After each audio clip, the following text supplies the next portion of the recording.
Welcome to Rearview TV, where we look back to understand what's really happening now. I'm Nadia, and today we're talking about Nigeria, kidnappings, silence, negotiations, foreign missiles, and a growing feeling that something just doesn't sit right. Well, from September 2025 to now, Nigerians have been asking questions.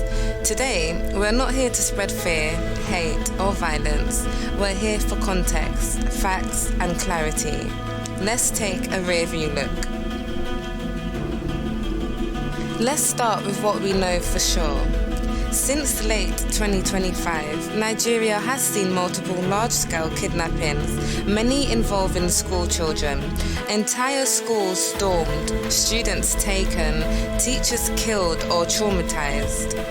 These weren't isolated incidents. They happened across Niger State, Kebbi State, Kaduna, Zamfara, and other regions. Sometimes the victims are released, sometimes ransoms are paid, sometimes details disappear.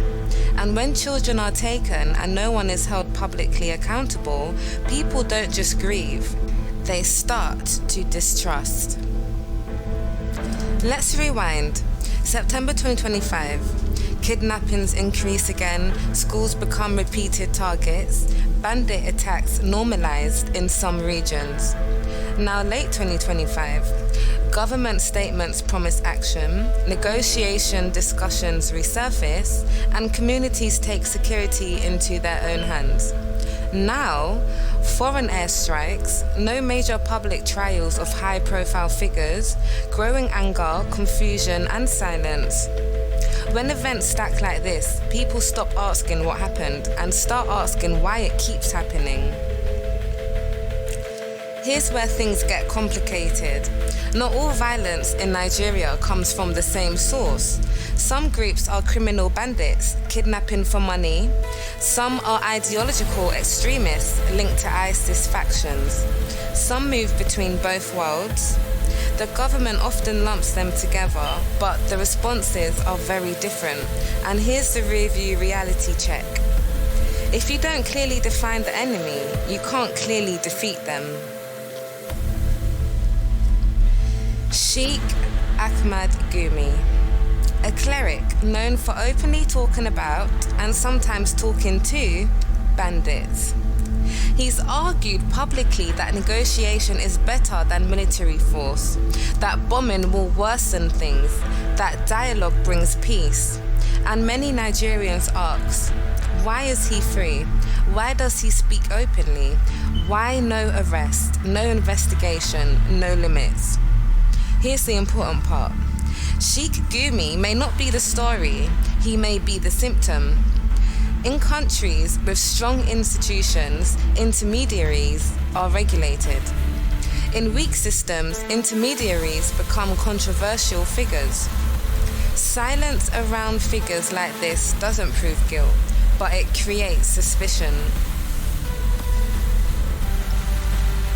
Now let's talk about the moment that really raised eyebrows. US-backed airstrikes in Nigeria, missiles, headlines, Trump's name attached. Let's be clear, the strikes targeted ISIS-linked camps, not local bandits who kidnap children. And that distinction matters.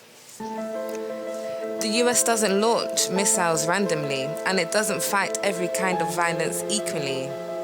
American foreign policy prioritizes global terrorism labels, strategic positioning, intelligence access, and influence in Africa, especially as China and Russia expand. So when missiles hit extremist camps, but not the groups terrorizing villages daily, that's not an accident, that's policy. Here's what confuses people the most. Missiles can cross continents, but arrests struggle to cross state lines.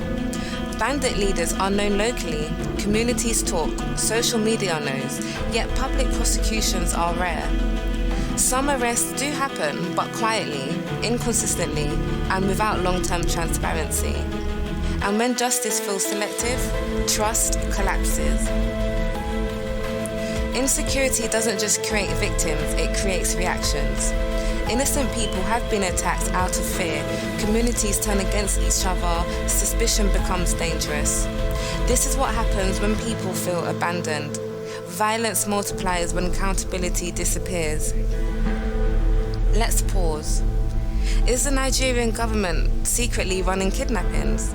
There is no verified evidence of that. But is the system failing its people? That answer feels painfully obvious. Corruption, mismanagement, weak security, and political fear don't need a master plan to cause chaos. Sometimes collapse looks like conspiracy because no one is explaining anything. If this were happening in Europe or America, children taken from schools, villages living in fear, the global response would look very different. African lives deserve the same urgency, the same protection, the same outrage. This platform stands for Black lives, not negativity, not glorified violence, but truth and dignity. Nigeria doesn't need more silence. It needs clear security strategy, transparent justice, regulated negotiations, community investment, accountability, local and international, and above all, respect for human life. This isn't about hating governments. It's about loving people enough to ask hard questions. If you're Nigerian, African, or part of the global Black community, this matters. Silence doesn't always mean innocence, but it always creates doubt. Rearview TV, we look back so the future doesn't repeat itself.